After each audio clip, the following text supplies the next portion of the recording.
Hello friends, ഇന്ന് നമുക്കൊരു cooking video ആയാലോ.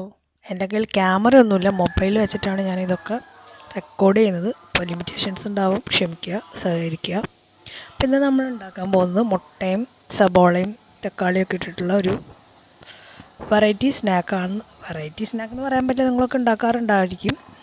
എന്നാലും ലെഫ്റ്റ് ഓവർ ചപ്പാത്തി മാവ് കൊണ്ടാണ് നമ്മളത് ഉണ്ടാക്കുന്നത്. അപ്പോൾ നമുക്ക് ഇതിനാവശ്യമായത് ഒബ്വിയസ്ലി നമുക്ക് സബോള വേണം, ചോപ്പ്ഡ് സബോള.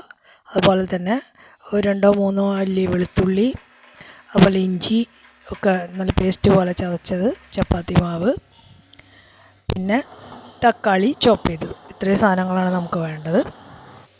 അപ്പോൾ നമുക്ക് കുക്കിംഗ് വീഡിയോയിലേക്ക് കടക്കാം.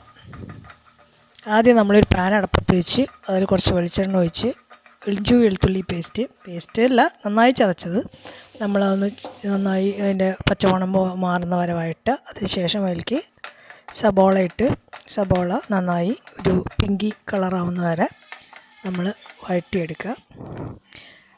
അതിനുശേഷം നമ്മളതിലേക്ക് ഒരു 1/4 ടീസ്പൂൺ മഞ്ഞൾപ്പൊടി, 1 ടീസ്പൂൺ മല്ലിപ്പൊടി, പിന്നെ 1 ടീസ്പൂൺ മുളക് പൊടി എരിവിന്, പിന്നെ 1 ടീസ്പൂൺ കാശ്മീരി ചില്ലി, ഒരു 1/4 ടീസ്പൂണോളം ഗരം മസാല, പിന്നെ 1 ടീസ്പൂൺ ചിക്കൻ മസാല.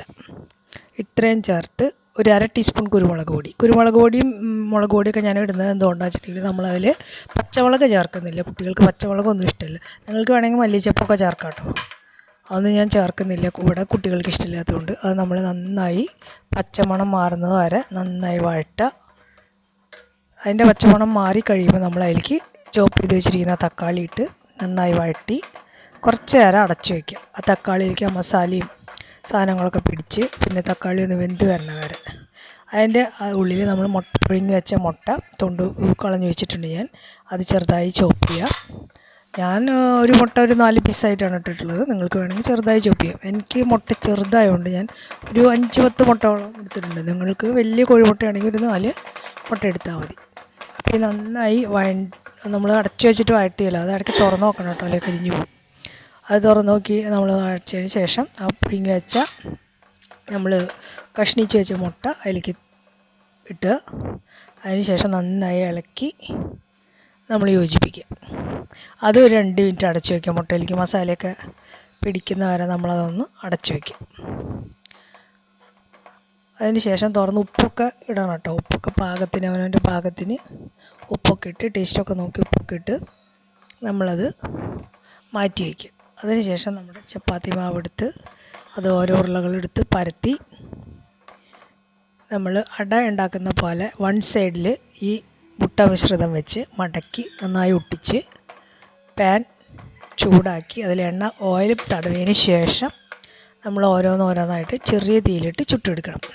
അപ്പോൾ ആ മുട്ടയൊക്കെ നമ്മുടെ നന്നായിട്ട് മിക്സ് ചെയ്ത് നമ്മളിതാ അടച്ചു വയ്ക്കാൻ പോവാണ്. 2 മിനിറ്റ് അടച്ചു വയ്ക്കണം, അത്രയേ ഉള്ളൂ. അത് കഴിഞ്ഞ് 2 മിനിറ്റ് കഴിഞ്ഞ് നമ്മൾ തുറന്ന് നോക്കുമ്പോൾ അത് ശരിയായിട്ടുണ്ടാവും. എന്നിട്ട് നമ്മളത് പരത്തി വെച്ചിരുന്ന ഓരോ ചപ്പാത്തി പരത്തി അതിൻ്റെ ഒരു സൈഡിൽ ഈ മുട്ട മിശ്രിതം വെച്ച് മടക്കി ഓയിൽ പരട്ടിയ പാനിൽ നമ്മളത് ചെറിയ രീതിയിൽ ചെറിയ ഫ്ലെയിമിലിട്ടിട്ട് നമ്മൾ ചുട്ടെടുക്കണം. ഇതാ ചപ്പാത്തി മാവ് ബോള് എല്ലാം ഞാൻ പരത്തി വെച്ചിട്ടുണ്ട്. ഇനി നമുക്കത് എങ്ങനെയാണ് ചെയ്യുന്നതെന്ന് നോക്കാം. 1 സൈഡിൽ നമ്മളതിട്ടു. ഞാൻ പറയില്ല, ക്യാമറ ഇല്ല, കൈ വെച്ചിട്ടാണ് മൊബൈൽ പിടിച്ചിട്ടാണ് റെക്കോർഡ് ചെയ്യുന്നത്. അതുകൊണ്ട് കാണാനൊക്കെ ഇച്ചിരി പ്രശ്നം ഉണ്ടാവും. അങ്ങനെ 1 സൈഡിൽ നമ്മളിട്ടു. അത് നമ്മൾ പതുക്കെ ആവശ്യത്തിന് മിശ്രിതം ഇടാം. അധികമാവണ്ട, അധികമായി കഴിഞ്ഞാൽ ചിലപ്പോൾ നമ്മൾ മടക്കി എടുക്കുമ്പോൾ അത് പൊട്ടിപ്പോവും. മുട്ട ഇതുപോലെ ഇടുന്നതിൽ ഒന്നും കൂടെ കുഞ്ഞു കഷ്ണങ്ങളാക്കിയിട്ട് നിങ്ങൾക്ക് ഇടാം കേട്ടോ. എന്നിട്ട് നമ്മളത് പതുക്കെ അട മടക്കുന്ന പോലെ, ഇലയുടെയൊക്കെ മടക്കൂലേ, അതുപോലെ പതുക്കെ മടക്കി 2 സൈഡും നന്നായി ഒട്ടിച്ച് നമ്മൾ എണ്ണ പരട്ടിയ പാനിലേക്ക് വയ്ക്കുക. എന്നിട്ട് 2 സൈഡും പതുക്കെ ഒരു സൈഡ് നന്നായി മുരിഞ്ഞതിന് ശേഷം മറ്റേ സൈഡ് മറിച്ചിടാം കേട്ടോ, അല്ലെങ്കിൽ അത് പൊട്ടിപ്പോവും. അങ്ങനെ തിരിച്ചും മറിച്ചും ഇട്ട് നന്നായി മുരിയിച്ച് എടുക്കുക. കണ്ടോ, 2 സൈഡും ബ്രൗൺ ആയിട്ട് എടുക്കുക. അപ്പോൾ നമ്മുടെ ടേസ്റ്റി ആയിട്ടുള്ള സ്നാക്സ് റെഡി ആയി. അപ്പോൾ നമ്മുടെ സ്നാക്ക് ഇഷ്ടപ്പെട്ടാൽ എല്ലാവരും വീഡിയോ ലൈക്ക് ചെയ്യുക, ഷെയർ ചെയ്യുക, സബ്സ്ക്രൈബ് ചെയ്യുക. പിന്നെ വീഡിയോ റെക്കോർഡിങ്ങിൽ കുറച്ച് ലിമിറ്റേഷൻസ് ഉണ്ട്, ഞാൻ പറഞ്ഞല്ലോ, അത് എല്ലാവരും ക്ഷമിക്കുക. അടുത്ത വീഡിയോ ആയിട്ട് കാണുന്നവരെ എല്ലാവരും സേഫായിട്ടിരിക്കുക. Have a nice day. See U.